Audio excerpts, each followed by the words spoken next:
and... Got it! Hold on to your butt!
Hello. I wondered if you might make it here. You're quite resourceful. I'm known as Father. The Institute is under my guidance. I know why you're here. I'd like to discuss things with you face to face. Please, step into the elevator.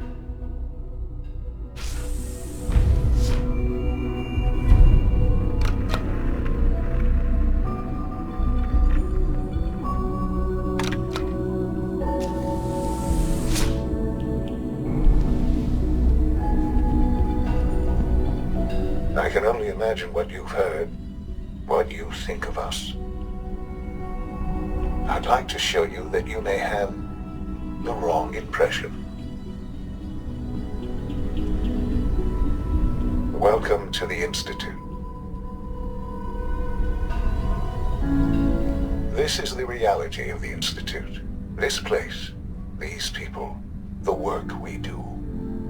For over 100 years, we've dedicated ourselves to humanity's survival.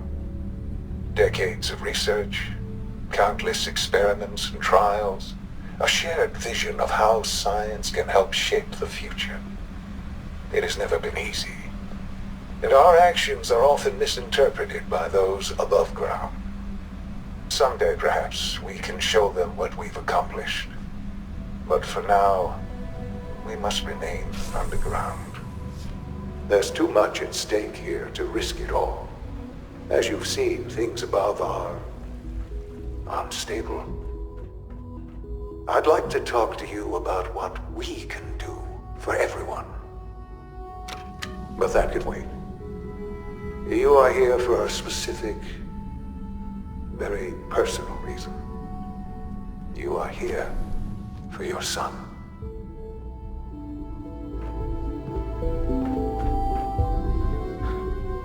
Sean? Huh? Yes, I'm Sean. Sean? Is that really you? Who are you? Sean, it's me. I'm your dad. Father, what's going on? What's happening? Sean, are you okay? You're not hurt, are you? What's going on? Father? Father! Shh. It'll be okay, Sean. I'm here now. I don't know you. Go away. Father! Father, help me! There's someone here, help me! Sean, please. Calm down. I'll get you out of there. Father? Father, help me! He's trying to take me! Father? Father, help me! Sean. S923, recall code Cirrus.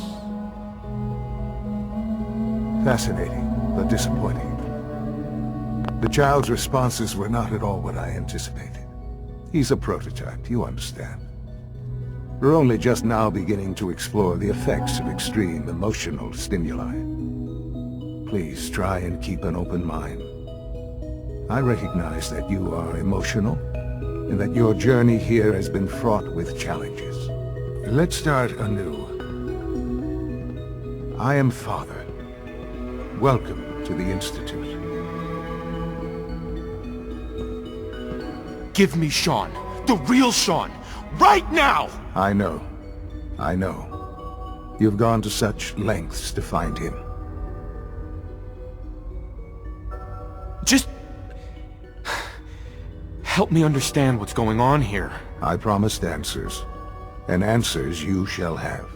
But I need you to realize that this situation is far more complicated than you could have imagined. You have traveled very far, and suffered a great deal to find your son. Well, your tenacity and dedication have been... It's good to finally meet you, after all this time. It's me.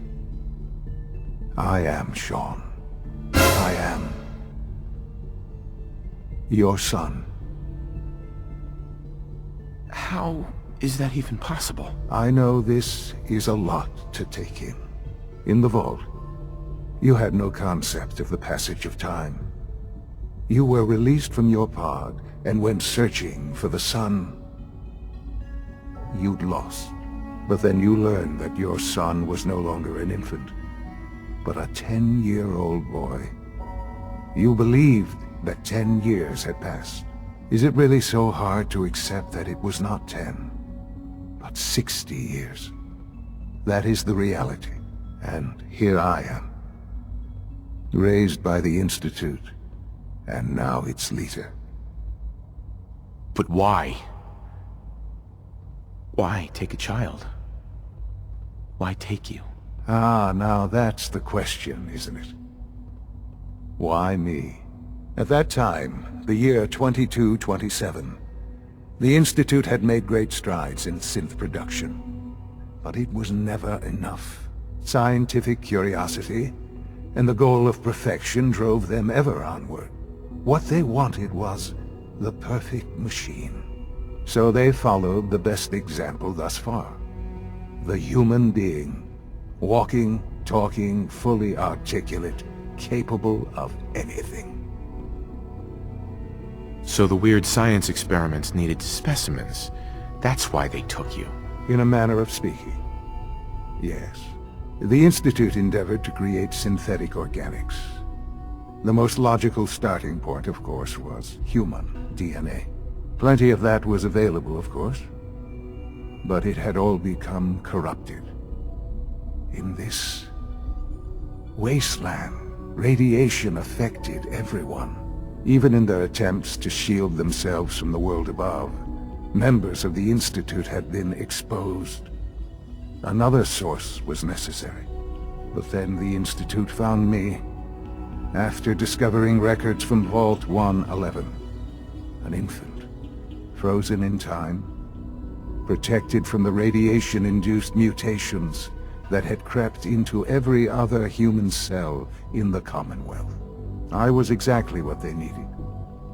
And so it was my DNA that became the basis of the synthetic organics used to create every human-like synth you see today.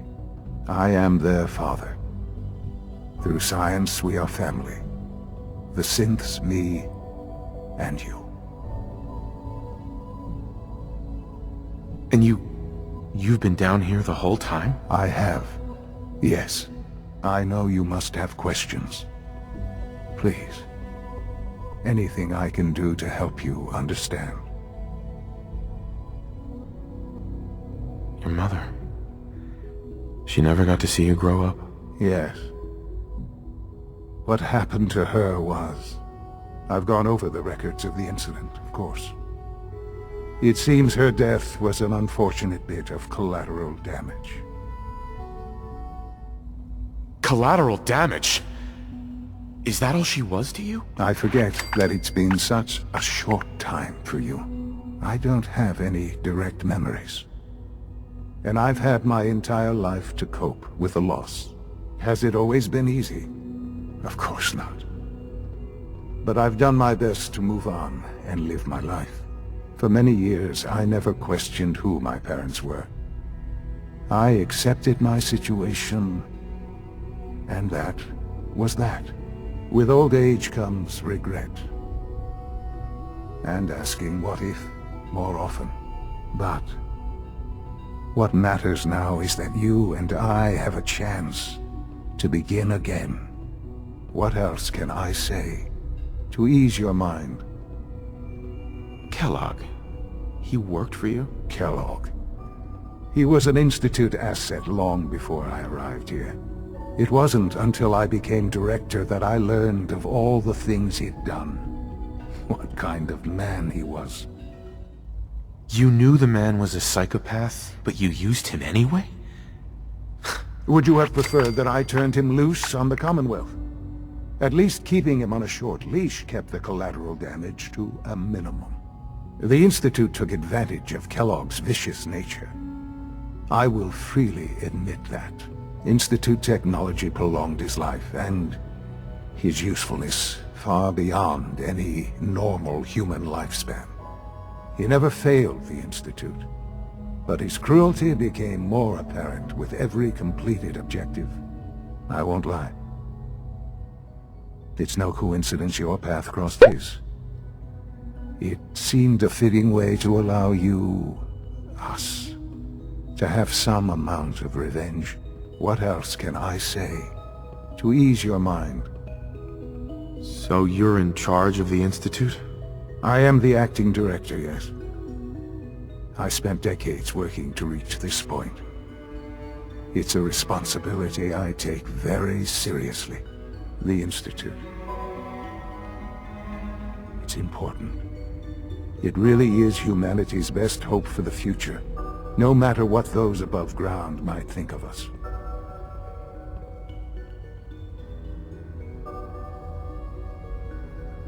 They're scared of you, Sean. Scared of the Institute.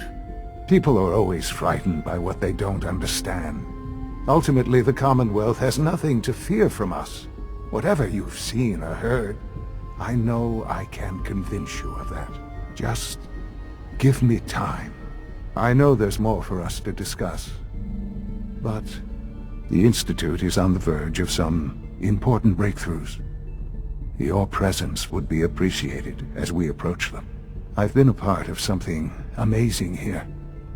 I've helped to build a life for myself and the people of the Institute. And now, after all these years, you have an opportunity to help with that. Doesn't that intrigue you? Isn't that what you want? You want me to stay here?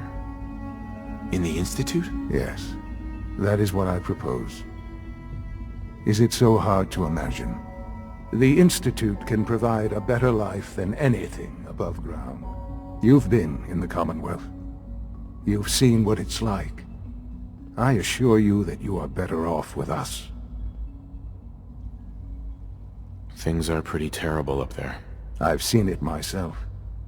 I know. That is why we are so committed to creating a better life for ourselves here. And it's a life that you can now be part of. I simply ask that you give the Institute, me, a chance. A chance to show you what I've been telling you. We really do have humanity's best interest at heart. Will you take that chance? All right. Thank you. The Institute is now your home, as much as it is mine. Please take some time, get to know it. Meet the people you'll be working with. You'll want to introduce yourself to the division heads. Dr. Fillmore in Facilities, Dr. Ayo in SRB, and Dr. Holdren in Bioscience. And finally, Dr. Lee in Advanced Systems. They've all been notified of your arrival, of course. Meet them, and then we'll discuss what comes next.